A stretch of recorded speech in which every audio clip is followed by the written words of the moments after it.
Hello Wandering into Wellness folk, hello followers. Hello. Finn and Lydia as per usual, and a much more familiar face to most of you over to our right is John Kavanagh.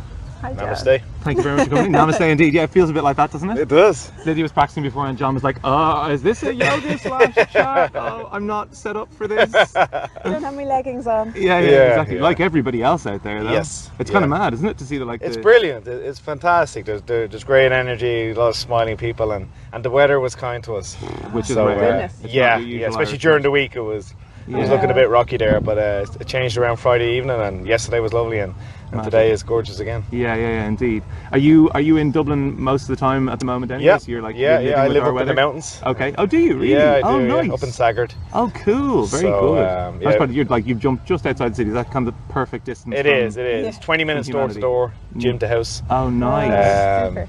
Yeah, it's great. I love living up there. And did you grow up in the countryside actually? No, I grew up in Rathfarnham, Oh, and right. then I spent my 20s and 30s living pretty much city centre. Okay, yeah. So to move from there, the last year and a half now to be in, I wake up every morning like a few birds chirping and silence. So good, isn't it? First few months was actually weird. It was A bit actually freaky? it was hard to sleep because there was Yeah. no. I had to put the TV on and stuff like that. But I've since come to really appreciate it. It's lovely to have the yin and It's yang, nice to have the contrast, just to isn't switch off. You know. Yeah, so like speak to that a little bit if you can. So the yin and the yang situation, because you're in a gym, it's a very yang environment. Like Yes. all your work is very yang oriented. Yes. Do you have you found that you need that yin thing more and more as you've grown? Is it something where, like, was that always part of your thing? Did you always have like ways of kind of like, balancing that thing out, or how do you?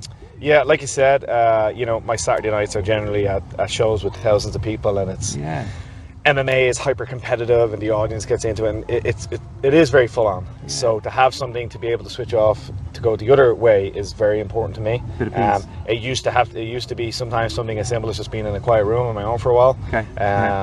Now it is particularly nice. I have kind of a biggish garden and two lovely dogs that I just love. If I've done that on a Saturday night, on Sunday morning, to just walk around and I hear a few birds chirping, and Kira and Valko are wrestling each other. Nice. It's very rewarding and, like you said, very balancing. Nice, it's a tonic. Cool. Yes, yeah. And did you so that it's kind of part of that martial arts philosophy as well, isn't it? Yep. And did you grow up around, were your parents kind of into this stuff as well? Did any No. of this come from your parents? or was it kind of just you? No. I just kind of got into it, but then And did you have a sort of a master, a person who led you into it, or kind of guided you into that lifestyle? I was so young going into it. I was 4 when I started. It was my dad that got me into it initially. Okay.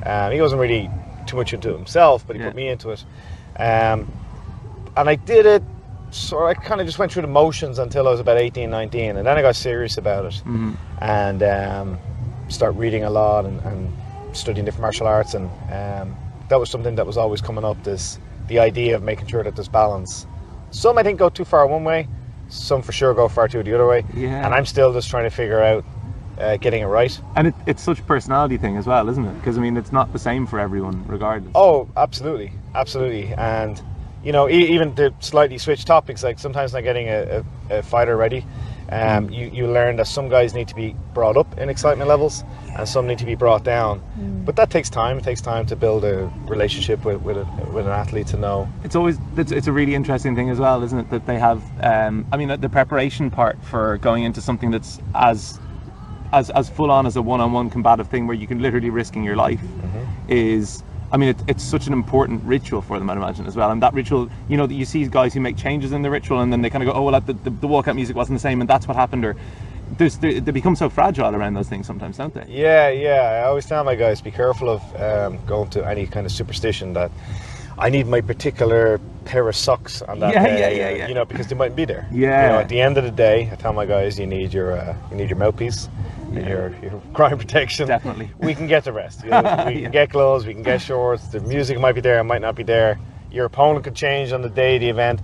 There's a lot of things that are out of your control that you shouldn't stress about because they're out of your control. But there's some things that are in your control, such as your weight on the day, your fitness level on the day. There's certain things that are within your control. So it's kind of like that. Give me the strength to let go of what I can't control, and appreciation of and the strength to control what I can. I know there's a neater way of saying that. No, that's pretty good. That's pretty good. Yeah, definitely. Yeah. And it's one of those phrases that you find through lots of different cultures as well. It's not just a Western thing. Yeah. And so when it comes to like your own relationship with students and stuff, how do you, like, that master-student relationship, you see it kind of quite differently from one coach to the next, and like a lot of coaches within MMA have real personalities that are really out front and center, your own included.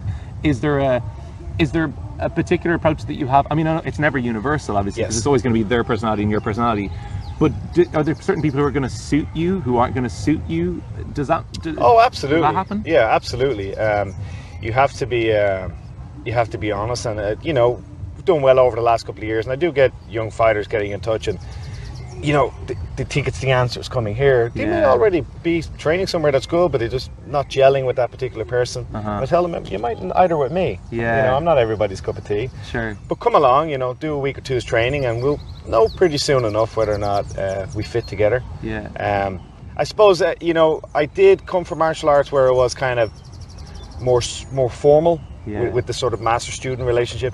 I would now consider myself more coach-athlete. Okay. You know, more just the sporting end of martial arts. Okay. I find that relationship is better for me. It's kind of healthier.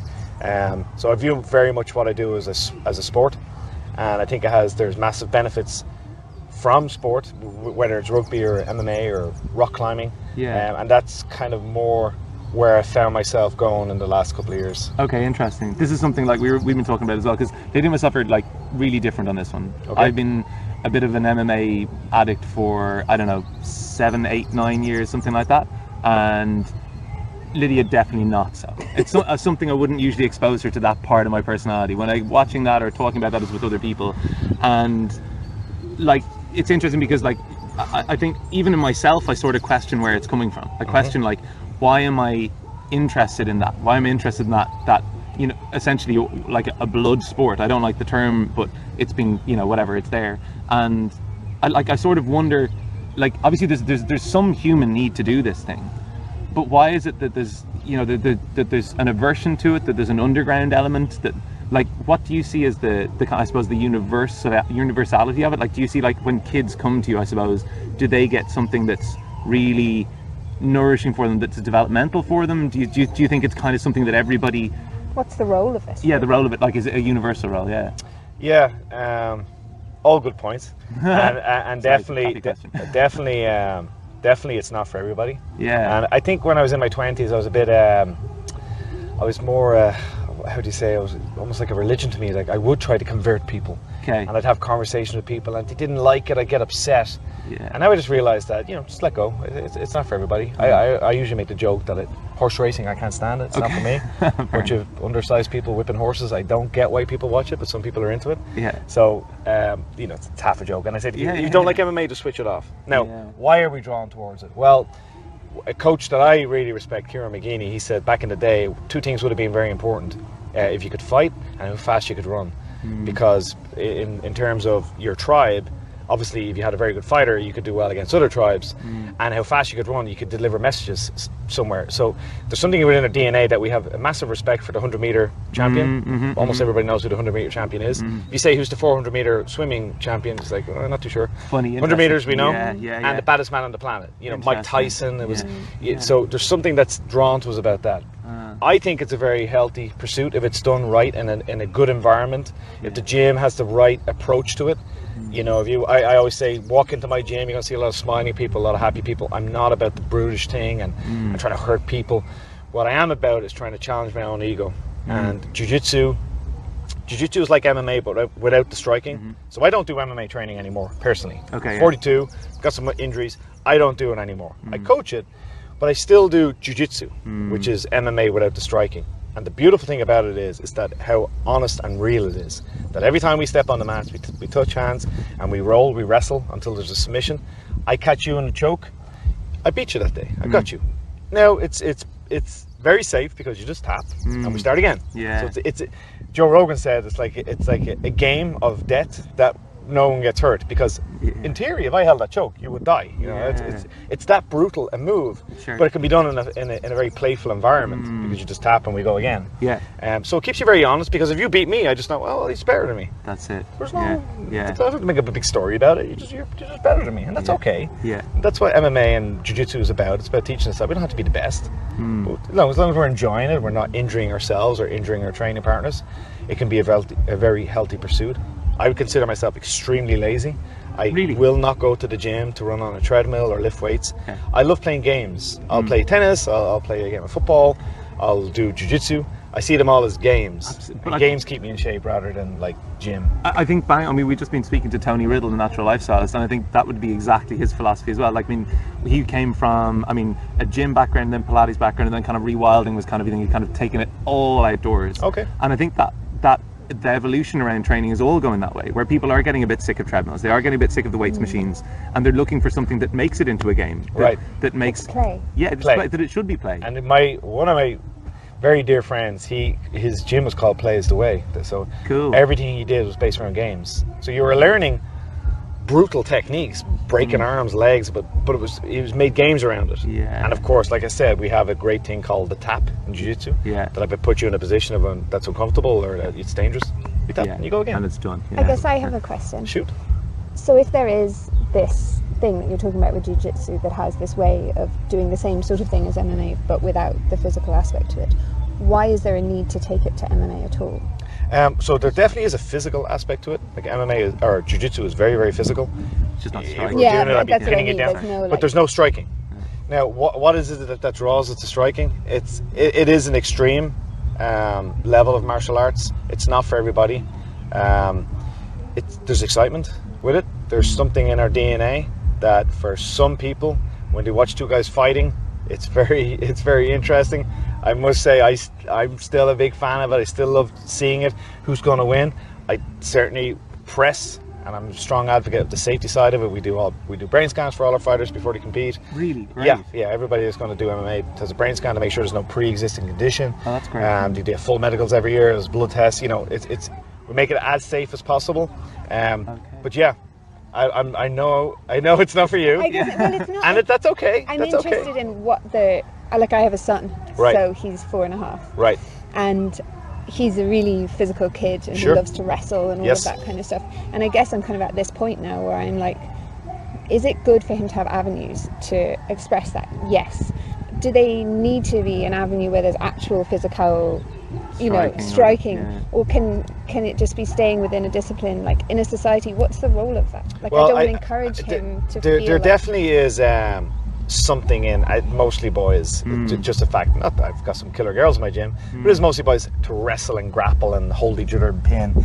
You watch two puppies. That's it's kind of like when you see lions, cubs, and they're wrestling. They're playing a game, but they're learning how to kill. Yeah. They're learning how to catch prey. Yeah. And that's the same. That's what boys are doing. It's in us. We're a couple of 100,000 years old as an animal. It's in us that we know we might be in our 20s and have to fight off an attacker. We live in a society where thankfully police and people are a lot more civilized now. But that doesn't mean our DNA hasn't changed, that we feel the need to be able to protect ourselves. And there's a certain comfort that comes along with the ability to protect yourself. A really great comfort, actually. And one of the things that you're bringing your son to is Krav Maga, actually. I don't know if you're ever practicing. I'm well aware of Krav Maga. Yeah, I'm sure you are. But like within Krav Maga, because it's very much defense oriented. I know maybe it's maybe lost its path in some ways, but it's kind of like related to like making you like an autonomous human being, like a person who can be safe on any street in any place, sort of thing. Like, we don't talk a whole lot about fighting in the gym. Okay. I know I'll say something now, and this will be the headline. But the thing about Krav Maga that worries me a little bit is the mindset of going in to learn self-defense, and they're always thinking about, well, this guy's coming at me with a bottle, and this guy has a gun, and everything. So we try to get rid of that mindset, and instead we're learning sport. We're learning how to pin, how to release, and it's very physical, and that translates very well to the schoolyard if need be, but we don't talk about it all the time. It's like if you keep talking about fighting and self-defense and maybe there's an attacker going to kill you, it's almost like you're bringing that world on top of yourself. Whereas I get into martial arts seriously after a bad beating I got when I was 18, and I get into it so that I was ready for the street fight and I'm ready for all this. And then as the time went on, I went, you know what, I'm not getting a street fight. So I just avoid places where they happen. It tends to be 2 a.m. outside the chip shop. I stay away from those places. It's not like Tuesday 4 p.m. in Brown Thomas that there's two guys with sticks and we're going to have a fight to the death. Like January sales maybe. Black Friday. But the more I did sport and the more I brought that into my world, everything just started getting much more healthy. I was in better company because I was around athletes. I'm coming to this on a Sunday morning rather than having a hangover a big Saturday night and you're out and you're looking at nightclubs. And so it really helps you evolve past that stage of being worried about fighting. And then suddenly, like, I haven't been in a fight. I don't, 42. I don't remember the last time I was even aggressive with somebody outside. All of my stuff is done within the gym in a safe environment, a healthy outlet for somebody that is in it. It certainly was in me, and it's in a lot of boys. It's a healthy outlet rather than some guy that doesn't have that outlet and he's in an office and he's cramped up and he's in traffic and he's beeping at people on the road rage, and suddenly that explodes over something as benign as a car space. And you hear this all the time. Someone killed over a car space because of just years of an unhealthy outlet for testosterone, which has its positives and its negatives. Certainly has a lot of positives. And what I feel Jiu-Jitsu and MMA to a level as well, it gives us that avenue that we can get that out of us. It's a healthy release and in a positive environment that has a massive mental and physical health benefits, and I think it's good for society. Nice. Do you get to teach young kids? I don't so much anymore. I am a little bit involved with our competition team, but I'm not. I have guys who teach the kids classes. Okay. So it's just something that's like, I think that's probably the real for me the nuts and bolts of it, because I always like every time I'm watching it, it's kind of like it strips away sort of the layers of like the adulthood bit, right? And it's something that sort of primal thing. So I'm always really interested to see like what's coming up out of that. What is amazing is how natural it is. That's what I find. Like, so Jiu-Jitsu is, if I was to try to teach you Jiu-Jitsu right now, a lot of things I'm going to show you would probably feel awkward and you're not too sure where you're moving. Kids just do it. Yeah. Hey, take us back, and they're like a monkey. Just they're on the back, and they do techniques that we're looking around at each other going, it took me 6 months to learn that. Amazing. And they're getting it in a blink. So that is very cool to see. It's almost that, and again, it's no surprise. I think it's within us. And you watch primates, which were part of that team. We watch those kids and they're wrestling each other and picking each other up and throwing. That's what we're doing. We just make it a little bit more efficient. Hey, nice, good. And where do you see the evolution? So obviously with SBG, I mean, you're worldwide basically. Yeah, about 50, I think, worldwide now. Amazing. I mean, it's phenomenal. Like, fair dues. It really is amazing, because I should point out it's not mine. I often get told. So my coach, he started in Portland, Oregon. That's where international headquarters is. I didn't even actually know that. There you go. I hear people now walk into his gym and go, "Oh, there's an SBG in America. I didn't know that." I actually started there. Oh, really? No way. Portland. That's interesting. Yeah, Portland, Oregon is the ground zero. That's interesting. And I opened up one of the first ones outside of America in 2001. I met Matt in 2000. He came here in 2001. But since then, especially in the last 5 years, probably somewhat to do with popularity explosion, myself and Conor, and through the UFC and whatnot. For sure. So now there's about 50 around the world, from Australia to Finland, to all over the North America, Canada, all over the UK. So they're popular. And do you see that, like, is there an evolution happening within the gyms? Is there stuff that you kind of like, actually guys, I'm interested in this now? Does that filter down? What I really like about SBG as an association is that, for example, in my coach's gym, in Matt's gym, he actually isn't really a fan of MMA. I don't think he actually likes it at all. So his gym is very much BJJ or Jiu-Jitsu orientated. So without the striking part of it. I'm still in the phase of where I'm enjoying that, and that's still a large part of my life, coaching and my gym. I don't know if it always will be.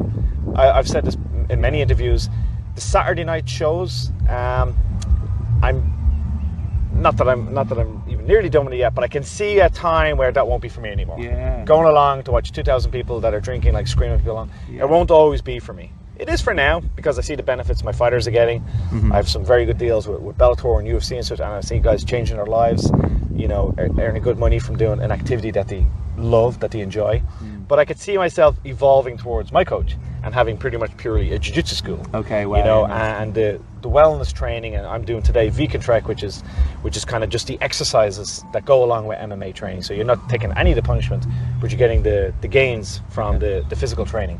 So I think that's going to be a natural evolution for my gym as time goes on. Nice. And with SBGs, you go to them all, and some will have different strengths. Some will like the kickboxing more, some will like the jiu-jitsu more, some will like MMA more, some will like the fitness training more. There's a bit of a difference between them all, but what I think you will find the same amongst them is that the same sort of personalities are there.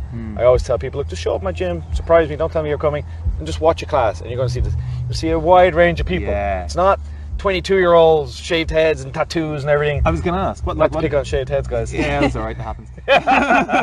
It's a common thing. Like, you have to pick out the line. You. Strip search. Damn. Random. Yeah. They say that. At least my skin color kind of helps on that side. You're like, I'm bald. Yeah, exactly. Bald. That's all it is. Exactly. It's not a style thing. I didn't choose this. But what was I going to ask you? So, what's like the oldest member of a gym that you have? Do you know, like in terms is of this going out today? It be going out maybe today or tomorrow. Okay, because tonight on RTE1, me and Baz, wingman, and we took a 53-year-old woman who was a yoga teacher, you know, tree hugger, and would have never wanted to do anything in her life, and we took her through a process. She had an MMA fight at the end of it. Oh wow! And she fought a girl who was less than half her age, and they did I won't give away the ending, but they did a couple of good rounds, and she said it was the most beneficial thing she's ever done in her life. Wow. So I don't think I could have more of an extreme example of somebody that you'd be like, no way, not a 53-year-old yoga teacher. Yeah. You know, but yeah, she did it. That's interesting. And she'd come through a lot of problems in her life with cancer and domestic abuse and all of these things. And she went through it, and it was fantastic. RT1, 9:30 p.m. Deadly. We'll get this out today then. If it's late, well, watch it on the player or something like that. And that show, Baz, it's called Wingman, and Baz was Emma's wingman. But I've actually realised since then, he's my wingman because he did more with that show to show what MMA is really about when I speak to someone like you. Yeah. And you're going, what the hell are you guys getting in the cage beating each other for? Yeah. Watch the show. Yeah. And I think it'll do a better job than my mumbling the last 20 minutes will do in trying to get across why it's beneficial. Yeah. And that maybe I started this by saying it's not for everybody, but maybe it is. Maybe it is if it's done the right way. Yeah. And it's in a controlled environment, a safe environment, and with the right personalities and the right people and the right energies. You guys talk about energy all the time. The right energies that we're in the room, and you know what, we're all a bit broken. We're all dealing with stuff in our life. We all have a history, and let's all work together to try and make ourselves a bit stronger. Great. I love it. Thank you very much, man. That's great. That is a philosophy for life. Namaste. Daddy. Thank you. Cheers. Thank you guys for watching, and don't forget to check out our sponsors, Swivel, who made this lovely device that we're filming on at the moment that nearly malfunctioned, but didn't malfunction. Also, Clear Light Saunas, infrared saunas. Come and chat to us if you want to have a look at those. We're obviously ambassadors, so those guys are amazing. Also, Newzest plant-based protein. We have a treat here for you to take away. Yes, indeed. Wow. And thank you very much for coming on. Just as a little thank you. Bag of all our That's very kind. It's got some treats in there. That's like very kind. Things I was mumbling about earlier on, like cordyceps coffee and great really good powdered good kind of plant-based nutrition stuff. You're very kind. Nice protein powders and other fun stuff. So enjoy that. I will. Thank you very much for coming on. Really appreciate your time, man. Thank you. Thank you. Thanks. Bye.